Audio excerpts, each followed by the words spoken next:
চলে এলাম জামাই ষষ্ঠীর একটা ছোট্ট ব্লগ ভিডিও নিয়ে। দেখো তোমরা পুরো ভিডিওটা, কেমন লাগলো অবশ্যই জানিও। তো আমি আগের দিন রাতে চলে এসেছিলাম বাড়িতে, বাপের বাড়িতে। আর পরের দিন দেখো সকালবেলা স্নান করিয়ে দিয়েছি রিয়ান সোনাকে। ওর বাবাও স্নান করে রেডি হয়ে গেছে, কারণ ষষ্ঠীর কিছু রিচুয়ালস আছে সেগুলোর জন্য। তো দেখো দুজনেই বাবা ছেলে হলুদ হলুদ পরেছে পাঞ্জাবি। তো মা দেখো রিচুয়ালসগুলো স্টার্ট করে দিয়েছে। এই পাখার ওপরে এগুলো দিয়ে ওই ষষ্ঠীর আর কি জল দিতে হয়, ঠিক আছে। তারপরে পাখা দিয়ে ষষ্ঠীর শার্ট দিতে হয়, এগুলো নিয়ম আমার বাপের বাড়ি। তো দেখো ভাইকেও দিয়ে দিল, আমাকেও দিয়ে দিয়েছিল। তো এগুলো দেওয়ার পরে আমাদের একটা নিয়ম আছে, জামাইকে 60খানা দুর্ব দিয়ে একটা সুতো বেঁধে দিতে হয়। সুতোটা হচ্ছে সাদা সুতো, হলুদে মাখিয়ে 60খানা দুর্ব দিয়ে জামাইয়ের হাতে বেঁধে দিতে হয়। তো এই রিচুয়ালসটা মা করছে দেখো। আর রিয়ান সোনা বারবার দেখছে ওর বাবার হাতে কি বাঁধা হচ্ছে। তো রিয়ান সোনাকেও মা কয়েকটা দুর্ব দিয়ে একটা সুতো বানিয়ে ওর হাতেও পরিয়ে দিল। ও খুব আনন্দ পেয়েছে। আর দেখো চুপ করে বসে বসে সব রিচুয়ালসগুলো কিন্তু মানছে রিয়ান সোনা, তাই না? দুষ্টু হলে কি হবে, এই দিকে কিন্তু খুব ভদ্র। তো এই দেখো আবার দেখছে যে কিভাবে বাজছে দিদুন, আবার বাবা ডাকছে ওদিকেও তাকাচ্ছে, সব দিকেই ওর নজর রয়েছে। পা মেলে বসে পড়েছে। তারপরে দেখো জামাই শাশুড়িকে প্রণাম করে নিল।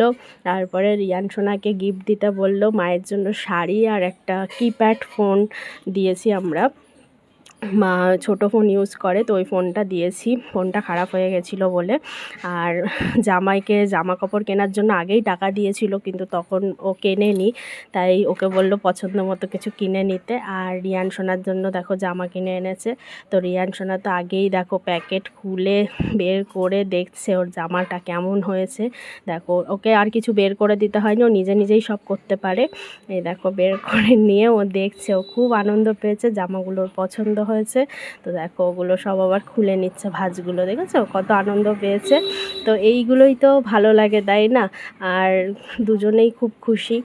এবার বসে পড়েছে খাওয়া দাওয়ার জন্য। তো সকালের টিফিন ছিল ফল টল, এগুলো তো নিয়ম দিতে হয়। আর তার সাথে ছিল লুচি ঘুগনি, আর এদিকে ছিল মিষ্টি। আর যেই না মিষ্টি দেওয়া হয়েছে, রিয়ান সোনা দেখো বলছে খাবে খাবে, ওর বাবার হাত টেনে নিয়ে বলছে খাইয়ে দেওয়ার জন্য। তো এই রকমই করে, ও মিষ্টি দেখলে খুব খুশি হয়। খাক আর না খাক কিন্তু খুব খুশি হয়। তো এই দেখো রিয়ান সোনাকে ওর বাবা খাইয়ে দিচ্ছে একটু একটু করে মিষ্টি, ফল কিছু খেতে চায় না ও। তো এদিকে ভাইও এদিকে বসে পড়েছে, দেখো সবাইকে সকালবেলা খাবারটা দেওয়া হচ্ছিল। আর ওদিকে মা লুচি ভাজছিল, লুচিটা ভিডিও করা হয়নি। এটা হচ্ছে দুপুরের খাবার, ভাত 5 রকম ভাজা, ডাল, খাসির মাংস, পনির, মাছ, স্যালাড, চাটনি, পাঁপড় ছিল, পাঁপড়ের ছবিটা তোলা হয়নি, আর মিষ্টি দই। তো জামাই বসে পড়েছে দুপুরের ভুরি ভোজ করতে। আর জামাই ষষ্ঠীতে আমার খাবার কি ছিল সবাই একটু দেখে নাও।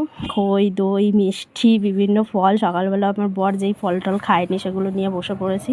তো এই হচ্ছে আমার খাবার। আমাদের শ্বশুরবাড়ির নিয়ম যে বাচ্চা হয়ে যাওয়ার পরে ষষ্ঠী পালন করতে হয়।